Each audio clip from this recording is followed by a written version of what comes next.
Hey everyone, welcome back. Ready to dive into another deep dive. Absolutely, let's do it. This week, we're tackling a topic that's been making headlines left and right. The housing market. Are we on the brink of another crash? Or is it just the usual market drama? It's a question a lot of people are asking, right? And with good reason. Right, exactly. Because those headlines, they can be a bit, well, intense. Totally. And it's easy to get swept up in all the noise, especially with those numbers staring us in the face. Numbers like what? Give us the rundown. Well, take existing home sales for August 2024, for example. They clocked in at 3.86 million units. Sound familiar? I'm drawing a blank. It's practically identical to the figures we saw during the Great Financial Crisis back in 2008. And that's enough to make anyone a little jittery, right? Okay, now those numbers definitely ring a bell. So are we saying history is repeating itself? Another 2008 in the making? Here's the thing. While those figures might seem like a blast from the past, the context this time around is painting a different picture. It's not a perfect match. Okay, so what's different this time?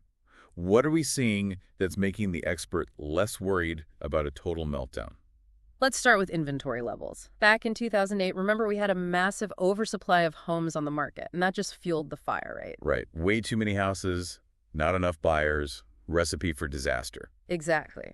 But this time, things are looking a bit different. Inventory levels are actually stabilizing, which points to a more balanced market emerging, not a fire sale situation. So instead of a glut of houses, we're seeing a more manageable supply. Right. And that brings us to another key piece of the puzzle, interest rates. Ah, yes, interest rates. The roller coaster we can't seem to get off of. Tell me about it. They've been a huge factor in the market slowdown, no doubt. But here's a glimmer of hope. They're starting to trend downwards. And that, my friend, is a big deal. It is. Even a small dip in interest rates can make a world of difference for potential homebuyers, right? Makes those monthly payments a little less daunting. You got it. Lower interest rates could really help reignite the market, make homeownership more attainable for folks who've been priced out or stuck on the sidelines. Okay, so we've got stabilizing inventory levels. We've got interest rates potentially easing up a bit. What's the third factor the expert is keeping an eye on? Well, that would be home prices themselves. And guess what? We're seeing early signs of them stabilizing too.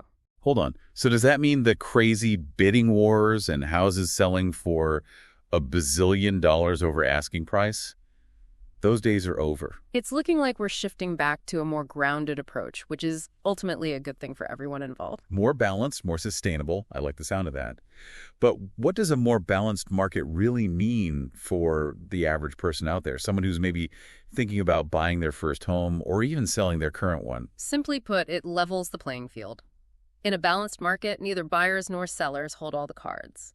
It's less about who can outbid or outmaneuver the other, and more about finding a fair deal for everyone. So it sounds like both buyers and sellers need to adjust their expectations and strategies in this shifting landscape. Absolutely. Gone are the days of buyers having to make snap decisions out of fear of missing out. They'll have more time to do their due diligence, weigh their options carefully. And for sellers, well, it means being realistic with their pricing and adapting to a market where they might not have the upper hand. So no more listing a house on Tuesday and having 17 offers by Wednesday afternoon. Things are finally cooling down. It seems like it, yeah. And while any change can be unsettling at first, this shift towards a more balanced market is generally viewed as a positive development. It brings us back to a more sustainable, less volatile environment. And that's good news for everyone, right? Whether you're buying, selling, or just trying to make sense of this crazy housing market. Exactly. It's all about finding that equilibrium. So if our listeners take away one thing from this deep dive on the housing market, what should it be? Don't panic. That's the most important thing. Yes, the market is in a state of flux, but it's not crashing. This is a period of transition, and like all transitions, it comes with its own set of challenges and opportunities. What he said, stay informed, look beyond the sensationalized headlines, and focus on the bigger picture. Exactly. And as we navigate this new phase in the housing market, it does raise some interesting questions about the long-term implications. How will these shifts shape the way we view homeownership, affordability, the fabric of our communities? These are all things worth considering as we move forward. Excellent points to ponder. It's a conversation that goes far beyond just the numbers. And as always, we appreciate you diving deep with us. Anytime. It's been a pleasure. Until next time, everyone, stay curious, stay informed, and we'll catch you on our next deep dive.